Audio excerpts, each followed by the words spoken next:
Good spot for Rui Diaz. And Jordan Morris goes all the way through and in all probability wins the game for the Seattle Sounders.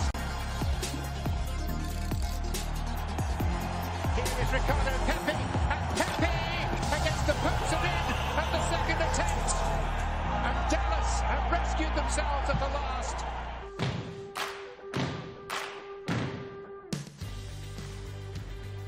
The Audi 2020 MLS Cup playoffs continue tonight with some Western Conference semifinal action. Now we know it's going to be Columbus and New England going to battle in the East, but who will it be in the Western Conference Finals? We will find out soon. And a great couple matchups on tap over the next few days on Thursday. Making the move to Big Fox, everybody. SKC against Minnesota, 8:30 p.m. Eastern. And, of course, that game was supposed to be played on Wednesday, got moved to Thursday. But tonight, we've got a great one in store. The reigning champs, Seattle Sounders, taking on FC Dallas at 9:30 p.m. Eastern. That game on FS1. What's up, everybody? Welcome to the Audi 2020 MLS Cup Playoffs pregame show. I'm Susannah Collins alongside Calen, Carr, and Charlie Davies. Gentlemen, so great to see you. I want to get something off my chest right away because I feel like I need to confront something head on. I was really flying high for a while with my bracket. Got through round one perfectly intact, and then what happened? The conference semis happened, and my bracket is literally, it's just gone, just poof, gone, just Kapoof. Decimated. And I was really feeling myself for a while. Oh, I was you were like feeling tweeting, yourself, like, huh? just kind of flexing a little bit, and I needed to like come clean and to also apologize to you because I'm pretty sure I like threw you both under the bus at some point. Yeah, I think we got a little bit And of grief now early on. So yeah, and now I'm in the exact same feel? boat. It doesn't feel great. It doesn't feel great. But again, I just keep going back to it. You know, I feel like this is 2020 and like nobody was ever going to get this right. There've been so many upsets and it's been entertaining as heck, guys, right? Embrace Am I it. right? Embrace it. It's fun. Exactly. Yeah. Exactly. Yeah, I'm with Embrace the weird. Well, guys, we have some other big news in MLS today. Greg Vanney announcing he is stepping down as the head coach of Toronto FC after 7 years with the club. The announcement came this morning, just 1 week after TFC was eliminated from the playoffs by Nashville. And guys, this is an end of an era for TFC as they say goodbye to a guy who is hugely responsible for turning Toronto into a perpetual contender. So here's more on what Greg Vanney meant to Toronto FC. Greg was a really competitive player, a good man, and it was one of the best decisions I made. Let's get out these guys. Hard work, good football, 90 minutes. Let's go. I really enjoyed playing for him and winning with him. His qualities as a man and as a coach. His identity as a competitor really infiltrated the team. It's not about them, it's about us. Move together, adapt together. Some good soccer out there. The mentality and the commitment to trying to make the most out of this season, not complaining about stuff, just getting on with it and working every single day, being there for each other has been incredible. Nothing should be obviously taken away from what this group has accomplished over the last 4 or 5 years. I'm so proud of our guys for being there till the end. Yeah, hard to believe that Greg Vanney is not going to be in charge in Toronto. He accomplished so much there, brought in 2013, really turned the club around. And by all accounts, his contract was all but done, according to reports. And then the news today came as a complete shock, at least for me. Charlie, were you surprised when you heard the news about Greg Vanney?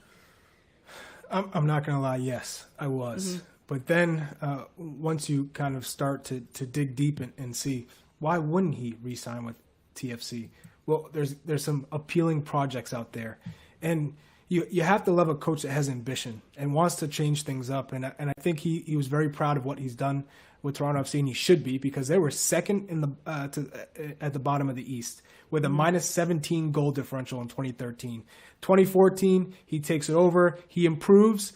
2015, again, improves, and then 2016, MLS Cup Final, 2017, Supporters Shield, and MLS Cup champions. So what he's done in such a short amount of time, I think, speaks volumes of his growth as a coach, his evolution with tactics, with man management, with philosophy, and he's ready for a new challenge. I love that. And there are some great opportunities out there when you look at the LA Galaxy job. That looks really, really encouraging to me. That looks like a project that he would love to be a part of, being a former player there with a lot of tools and resources to bring them back to their winning ways. This is a club that he won a championship with, right? So to go back to LA, where he played college at UCLA there, he's familiar with the area. His first coaching job, assistant coach for Chivas USA, it makes a lot of sense to me.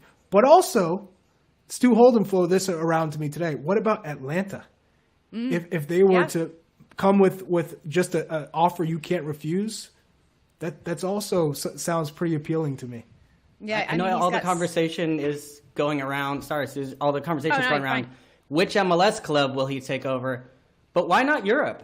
He said in his conference, he said he's interested in a new challenge, a new adventure. Mm-hmm. And when you look at what Jesse Marsch has been able to do already in his time abroad, I mean, what's to say Greg Vanney doesn't have similar ambitions and potentially could go over to a club over there and make a big impact. So he's been tremendous. If you look back, I mean, there's been a bunch of former MLS players and U.S. men's national team players early on in MLS that have transitioned really well to coaching, whether that's Peter Vermees, Dom Kinnear, Clavijo, others.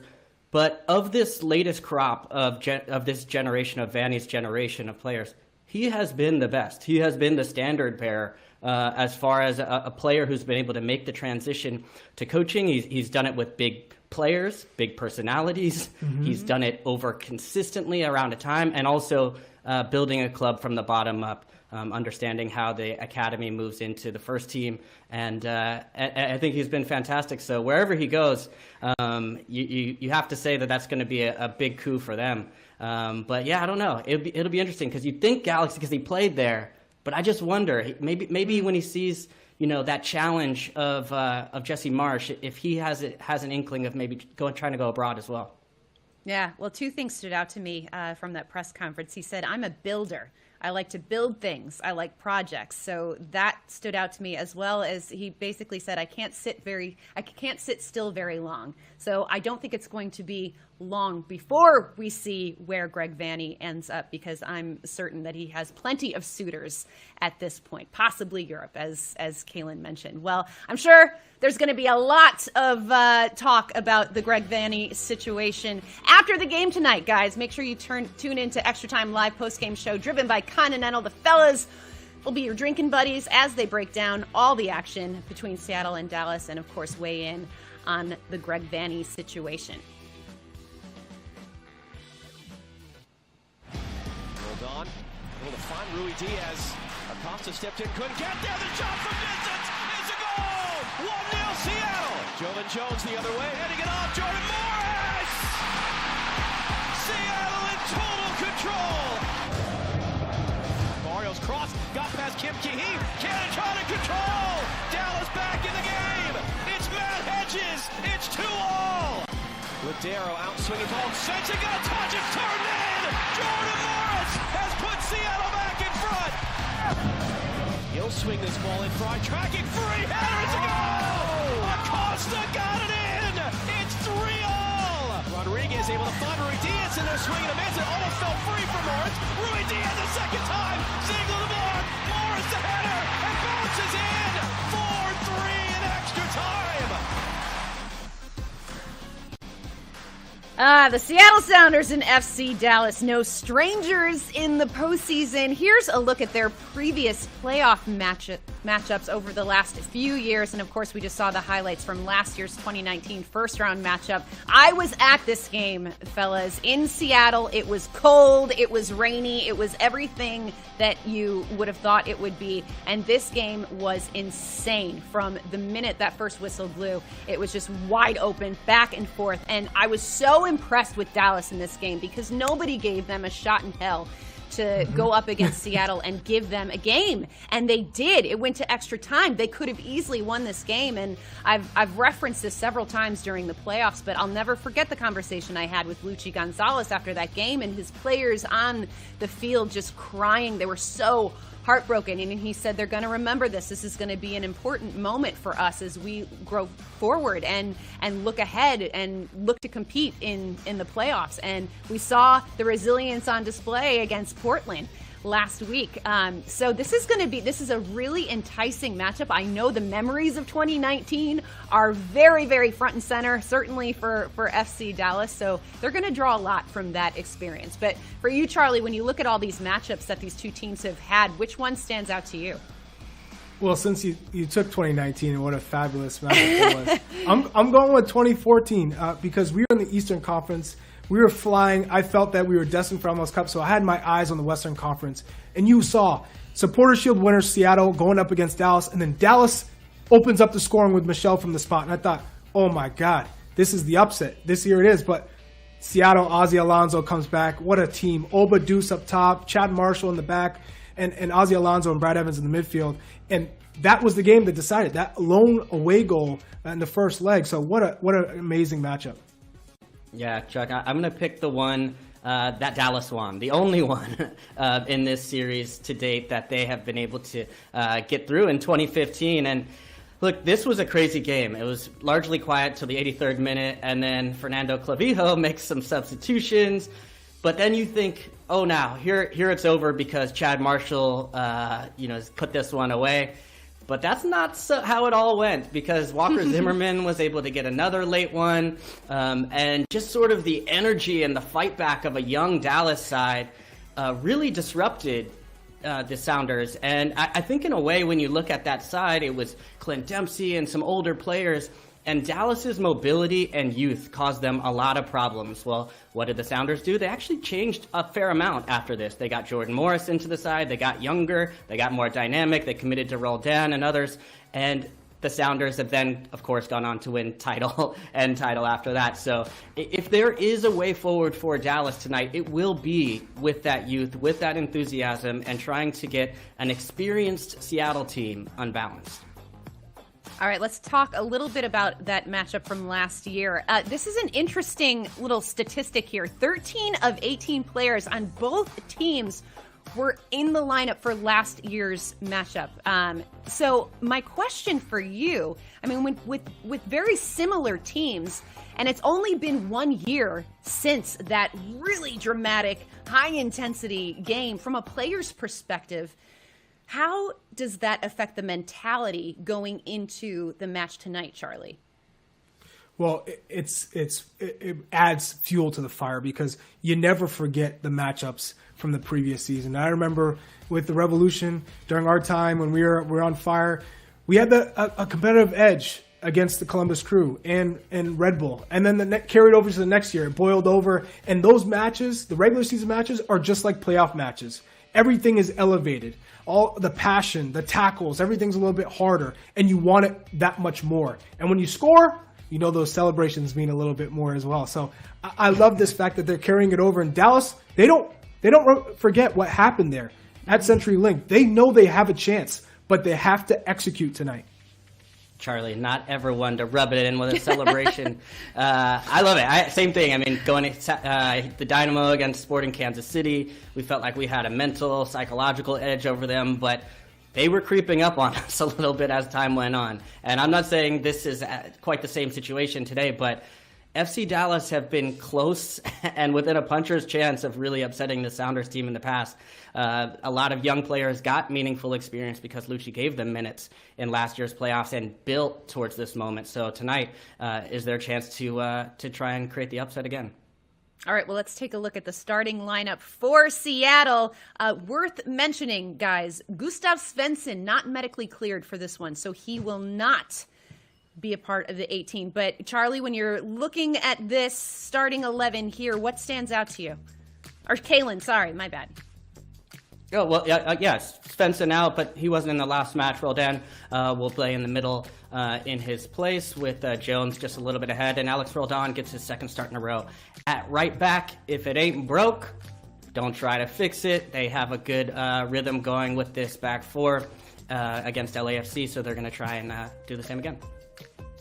All right, and here is a look at the starting 11 for Dallas. Charlie Davies, what do you see? I see Tanner Tessman coming in at the attacking midfield role and that number 10 role playing underneath Franco Jara. I was hoping to see Ricardo Pepi instead of Franco Jara because Franco Jara is one-dimensional, but it seems like Luchi Gonzalez went with experience over youth. We'll see if that proves to be the right decision, or are we going to see Ricardo Pepi come in earlier into the match, maybe at halftime or in the 60th minute? But I like that Dallas is not scared. And I think with Luchi Gonzalez as coach, we've seen it. They've gone through it. They had to miss the MLS's back tournament. They go through that whole process of trying to reacclimate and gain fitness and then get back into the season, get everybody's spirits back up and ride the ups and downs, and they got into the playoffs. I think this is like a restart for them, and they realize this is a great opportunity to go into Seattle and get the win. In Seattle, they've had one loss this year. On the other hand, Dallas playing on the road, not too good. One win. They're 1-5-3. So you got to change it, and it's got to be a complete performance, and it's got to be a good balance. Don't just sit back and absorb pressure because Nico Ladero will cut you up. And so, and if you be too aggressive, Jordan Morris will burn you with speed. So I think it's got to be a give and take. Cut out Christian Roldan, cut out João Paulo, make them beat you with their center backs or outside backs, and then finish your chances. And that road win, though, against Portland just last week. So I say, hey, all those statistics, road wins, home, away, whatever, that's out the window at this point. This team got a huge win on the road in the dying minutes against a tough Portland team. Similar climate, turf, environment, all that. So now they just got to go a little bit further north and try and do the same. A little bit further north. Calen, you had some thoughts as to how Dallas should approach this matchup against Seattle on extra time. Let's hear what you had to say. And if you sit back and you want to wait and you want to play conservative against the Sounders, I think you're waiting to die. I think you will just get run over. And I'm not saying you go completely all out and go crazy, but I think this Dallas team we saw last year, they went up to Seattle, similar situation, and they didn't sit back. They didn't just wait to sort of absorb and try and hit on the counterattack. So I'm with Charlie 100% here. I think you start Pepi, and I think you start Tessman as well. All right. Okay, so that was Sunday, Calen. Now that we've seen the lineup, Tessman's in there, do you have any changes in your thoughts as to what Dallas's game plan should be? Well, we got half of our wish with Tessman in there, who I thought was fantastic when he came into the last match, just 19 years old and an emerging star, I think. But I think, as much as I would have liked to see Pepi from the beginning, you can understand the experience of going with Jara from the top, and then maybe you're ready to bring in Pepi if things aren't going the right way. As Charlie said, as soon as halftime, I think you could see that. And if not, you sort of let them wear it down, and then again, Pepi comes in and is an impact the way we've seen him coming in from the sub. But yeah, I just think, look, I know Seattle at times has been tough or has struggled against teams that make it tough and start in a mid or a low block. But I just think there's too much quality, too much experience to sit back and wait against a team like that. So that's really why I think Charlie and I both agree that you have to take your chances and be a little bit more aggressive. You're a young team. You have some experience, though, already. And I say give this team some confidence. You have all the momentum coming off of an emotional win on the road. We saw what that's been able to do in the Eastern Conference for a New England or for a Nashville to get to as far as they did. So I think if you're Dallas and you're Luchi, you got to keep that confidence within the team and try and take a little bit more of a proactive approach. Calen, you're spot on. And I think where Dallas has an advantage in this match is their bench. So I think their bench is far deeper than Seattle Sounders. So when you look at guys like Barrios, Jesus Ferreira, guys who can come in and change the match, I like my chances if I'm Dallas and I've kept this game close. If it's 0-0 or 1-1 heading into the 65th, 75th minute, I really like my chances because we can say, we're going to put on these game changers and when we do attack, let's go full force. We got some of these players who can score goals, who can change the game with their pace. So I do believe in order to really knock Seattle and catch them off guard, it's cutting away those passes into the midfield from Roldan, who created 4 chances for them last match, and João Paulo, who made the game, who had the most touches, the most successful passes. You cut out those 2 defensive midfielders. Now you're cutting out service to their the 3 most dangerous players on the Seattle Sounders squad, which is Rui Diaz, Ladero, and Jordan Morris. If you cut off those players, then Seattle really doesn't have that much going for them. And we've seen what Nuhu is at left back. He's a wild card. He could get a red card in the first 10 minutes. He could be the star of the match, right? But you just don't know what you're going to get. So I would test him. I would keep running at him, combined around him, put him in awkward positions, uncomfortable positions, and see how he reacts.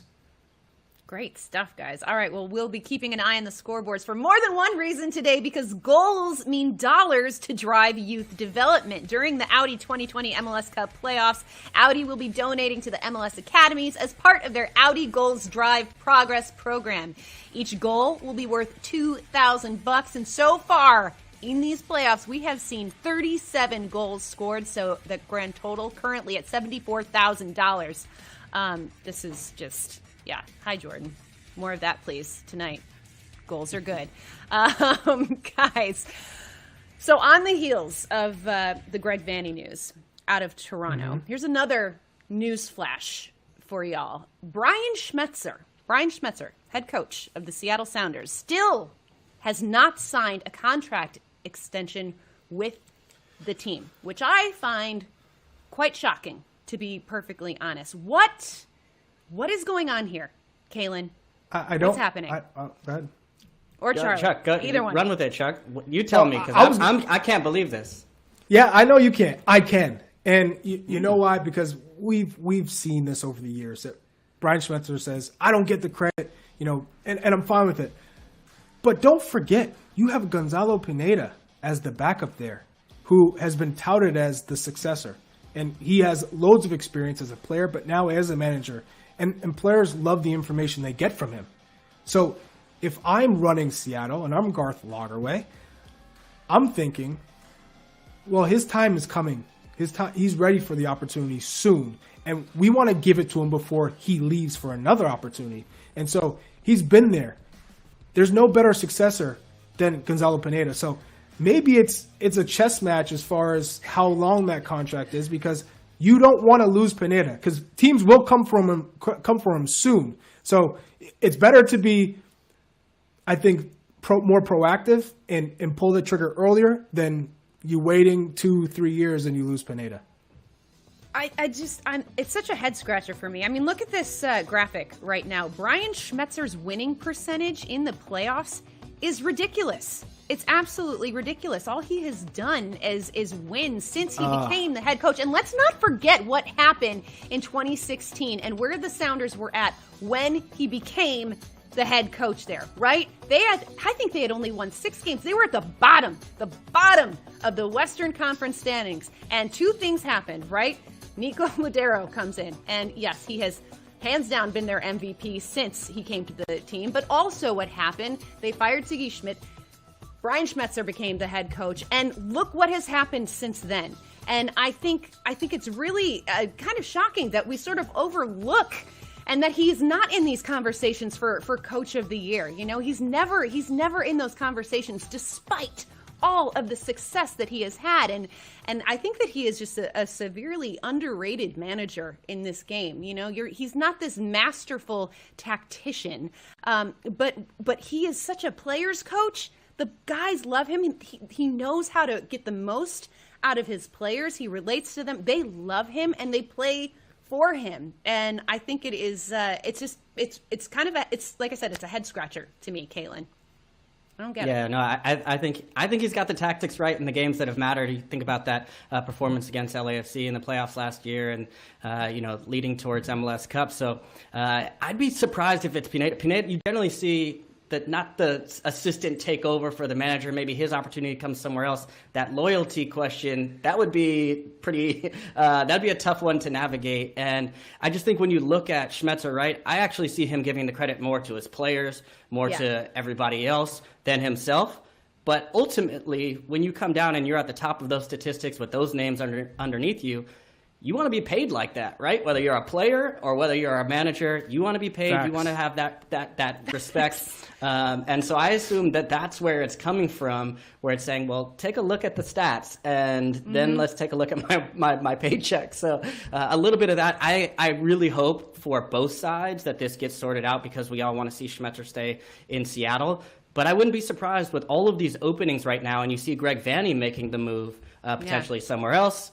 If you say, if you're Brian Schmetzer, you say, okay, well, let's test this out. Maybe we go for another run, and then we see what happens after that. Where? Can we give you... DC United would be a good choice. I could see... Or? It doesn't seem to fit the profile for Atlanta United. Maybe Charlotte, as they're looking for a manager looking ahead. So, I don't know. Maybe even LA Galaxy. I don't know necessarily what's going on with them, and if Vanney's taking that spot, but... I might play my chances out if I were Schmetzer at this point and run all the way maybe to another MLS Cup and then have a nice chat after that. Yeah, there are no shortage of coaching vacancies in the league right now, and I would have to think that Brian Schmetzer, with all of his MLS experience and success, would be in those conversations. All right, well, one guy who has been so good for Brian Schmetzer and for the Sounders, specifically in the playoffs, Raul Ruidiaz. I mean... Look at this, 33 goals and 8 assists in the regular season since he joined in 2018, but 8 goals and 6 assists in 8 career postseason games, which is just absolutely ridiculous. You can't overstate what he has brought to this Seattle Sounders team. Charlie, what makes him so good? His movement. It's really simple. It's his ability to play off the defender's back shoulder and then getting in the channels. And then he can finish from outside the box with his right foot, left foot. He's good with those little nifty turns. He feels the defender's presence, and he can always turn the other way. He's very aware. And then when he does get his chance, you can always bet on him. He's consistent with his finishing. I love watching him play because he's also a fighter. He's a grinder. He never backs down from challenges. He's strong, and he has great balance. So he's just one of those players that doesn't come around too often in Major League Soccer. And when he is on the field, you just enjoy watching him score goals. Yeah. Insanely quick trigger. The release, you could blink and miss it. Finishes with both feet. Excellent technique in the box, outside of it. I mean, he is, if you give him one opportunity in the playoffs, you can just tell the way he warms up. I was watching the Fox warm-ups before that, and he's just dialed in from the base. Yeah. If you give him one chance, it's too late. Yeah, he is so much fun to watch. All right, guys, here's a final look at the lineups for tonight. And as we're looking at these, I'm going to get your predictions for how this one is going to go. Charlie, we'll start with you. Yeah, I think Ruidiaz, as good as he is, I think he's still underrated. So I think that the Seattle Sounders win this game 3-1. I feel like this is a 3-1 game, and Ruidiaz is going to be lethal tonight. Calen. Are we going predictions? Yeah. Okay, yeah, no, I picked Seattle to win MLS Cup before the tournament. Okay, so despite all of the mistakes that maybe we've all made along the way, I still have that one going for me. So I'm riding Seattle in this one. Although I am eager to see Lucci and Dallas. I do think this is a good matchup, and it presents some matchup problems, especially with their movement and some of the ways that they move in the ball in attack. So I'm eager. I think it's going to be closer than people expect, but I think Seattle eventually wins. All right, well, I'm going to pick Dallas just because I've got nothing to lose. I've got no dogs in this fight anymore. Let's get weird. Let's go. Guys, this one kicking off 9:30 p.m. Eastern on FS1. Seattle Sounders against FC Dallas. And a reminder, don't forget to join the fellas after the match for Extra Time Live, driven by Continental Post-Game Show. We be gosh, Charlie Doyle will break it all down for you. Thanks so much for joining us, everybody. Enjoy the soccer. We'll see you soon.